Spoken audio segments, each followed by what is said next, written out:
Okay.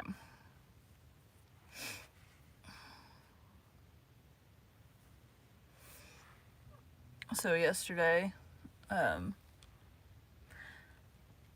feel like the guys came back. We still have a hole and a pile of dirt. I feel like they came back. So Tuesday's when they fixed it. Yesterday was Wednesday. I feel like they came and looked at it, and then they didn't come and do anything. So I was able to get a full day of recording done. I got podcast. I got my audiobook stuff done.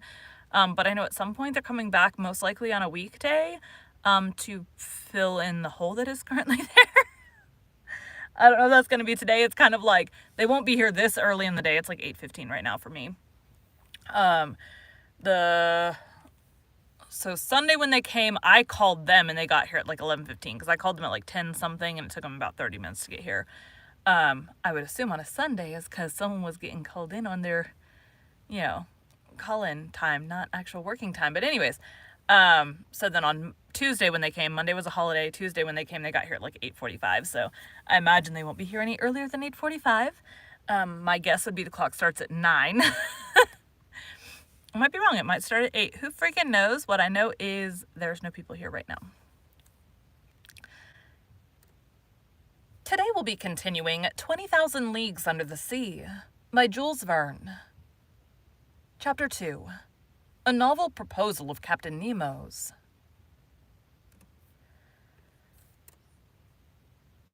On the 28th of February, when at noon the Nautilus came to the surface of the sea in 9 degrees 4 minutes north latitude, there was land in sight about 8 miles to westward. The first thing I noticed was a range of mountains about 2,000 feet high, the shapes of which were most capricious. On taking the bearings, I knew that we were nearing the island of Ceylon.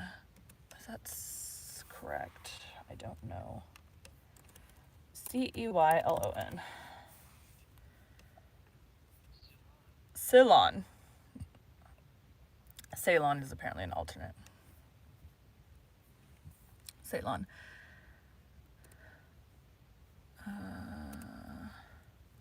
Stop. I said stop. Jeez. The pearl which hangs from the lobe of the Indian Peninsula. Captain Nemo and his second appeared at this moment. The captain glanced at the map, then turning to me said,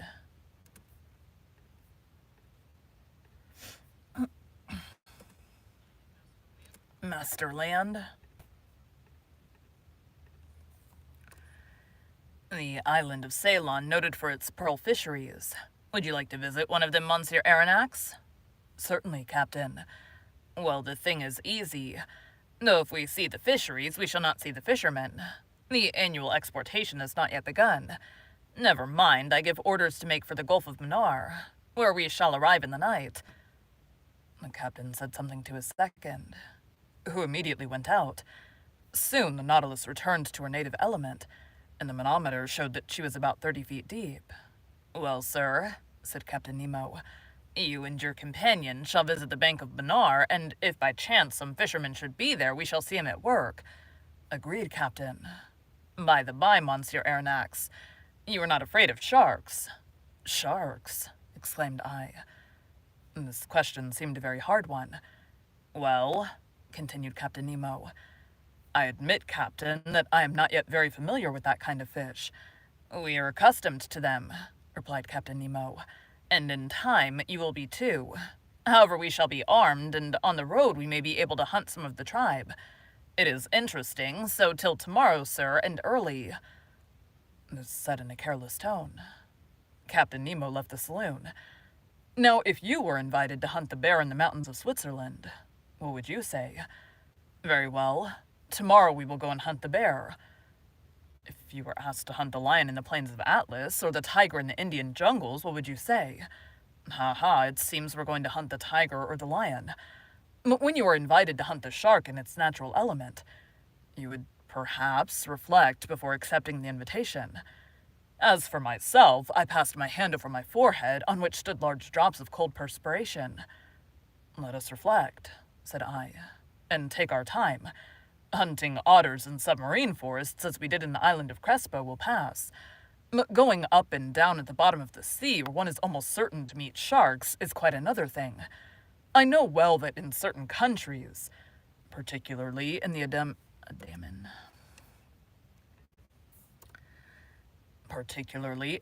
Islands, the Negroes never hesitate to attack them with a dagger in one hand and a running noose in the other. But I also know that few who affront those creatures ever return alive. However, I am not a Negro, and if I were, I think a little hesitation in this case would not be ill-timed. At this moment, Conseil and the Canadian entered, quite composed and even joyous. They knew not what awaited them.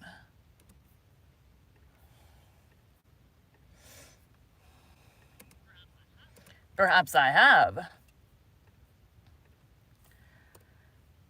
Faith, sir, said Ned Land, ere Captain Nemo, the devil take him, has just made us a very pleasant offer. Ah, said I. You know? If agreeable to you, sir, interrupted Conseil, the commander of the Nautilus has invited us to visit the magnificent Ceylon fisheries tomorrow in your company. He did it kindly and behaved like a real gentleman. He said nothing more? Nothing more, sir, except that he'd already spoken to you of this little walk. Sir, said Conseil, would you give us some details of the pearl fishery? As to the fishing itself, I asked, or the incidents which? On the fishing, replied the Canadian. Before entering upon the ground, it is as well to know something about it. Very well. Sit down, my friends, and I will teach you. Ned and Conseil seated themselves on an ottoman, and the first thing the Canadian asked was, Sir, what is a pearl? My worthy Ned, I answered, to the poet, a pearl is a tear of the sea. To the Orientals, it is a drop of dew solidified. To the ladies, it is a jewel of an oblong shape, of a brilliancy of mother-of-pearl substance, which they wear on their fingers, their necks, or their ears. For the chemist, it is a mixture of phosphate and carbonate of lime, with a little gelatin. And lastly, for naturalists, it is simply a morbid secretion of the organ that produces the mother-of-pearl amongst certain bivalves. Branches of mollusks, said branch, that's singular. Branch of mollusks, said Conseil. Precisely so. And amongst these testacea, the earshell, the tridacne, in a word, are all those which secrete mother-of-pearl. That is, the blue, bluish, violet, or white substance which lines the interior of their shells are capable of producing pearls. Mussels, too? Asked the Canadian. Yes, mussels of certain waters in Scotland, Wales, Ireland, Saxony, Bohemia, and France. Good. For the future, I shall pay attention, replied the Canadian. But, I continued, the particular mollusk which secretes the pearl is the pearl oyster, the Meleagrina magnicarpert, that precious pentadine. The pearl is nothing but a nacreous formation, deposited in a globular form, either adhering to the oyster shell or buried in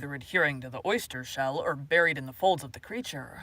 On the shell it is fast, in the flesh it is loose, but always has for a kernel a small hard substance, maybe a barren egg, maybe a grain of sand around which the pearly matter deposits itself year after year successfully.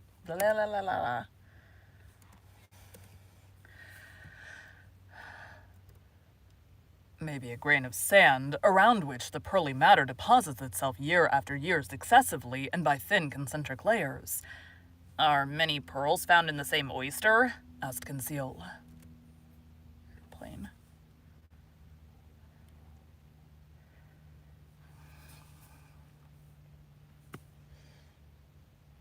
I only have like 2 minutes of this chapter left. Are many pearls found in the same oyster? Asked Conseil.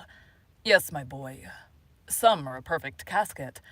One oyster has been mentioned, though I allow myself to doubt it, as having contained no less than 150 sharks. 150 sharks! Exclaimed Ned Land. Did I say sharks? Said I hurriedly. I meant to say 150 pearls. Sharks would not be sense. Certainly not, said Conseil. But will you tell us now by what means they extract these pearls? They proceed in various ways. When they adhere to the shell, the fishermen often pull them off with pincers.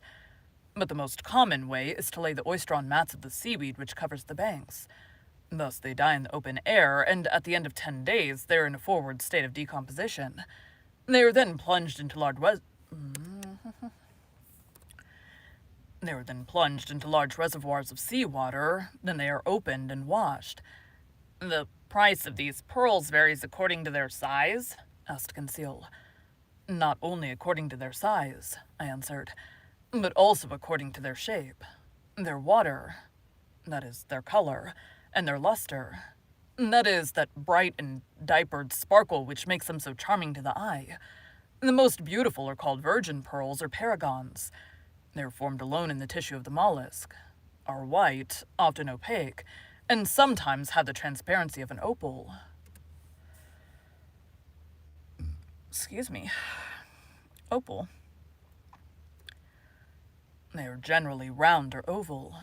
The round are made into bracelets, the oval into pendants, and being more precious are sold singly.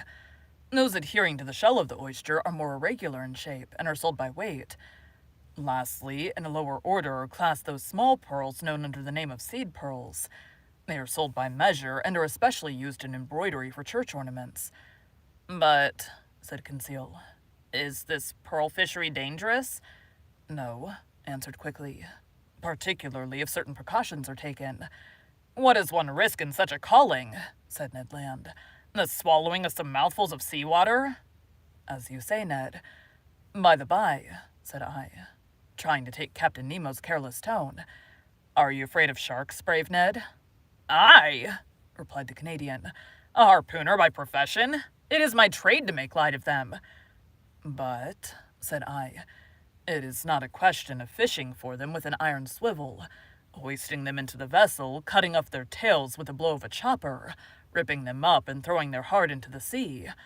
Then it is a question of... Precisely. In the water? In the water. Faith, with a good harpoon, you know, sir, these sharks are ill-fashioned beasts. They turn on their bellies to seize you, and in that time... Ned Land had a way of saying seize which made my blood run cold. Well, and you, Conseil, what do you think of sharks? Me, said Conseil. I will be frank. I'll be frank, sir. So much the better, thought I. If you mean, sir... If you, sir, mean to face the sharks, I do not see why your faithful servant should not face them with you. Thank you for joining Bite at a Time Books today, while we read a bite of one of your favorite classics. Again, my name is Bree Carlile, and I hope you come back tomorrow for the next bite of 20,000 Leagues Under the Sea.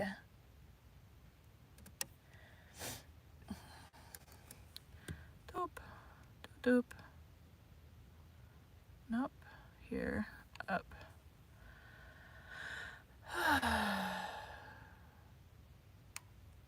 Delete, doop, doop, doop, doop, doop, doop, view. Alright, save that. I need to go to this guy. Oh no! It closed me out of my... Like, the last thing I usually do is to pull up my audiobook that I'm working on that day. And it just closed out of it instead of opening it. Alright, there we go.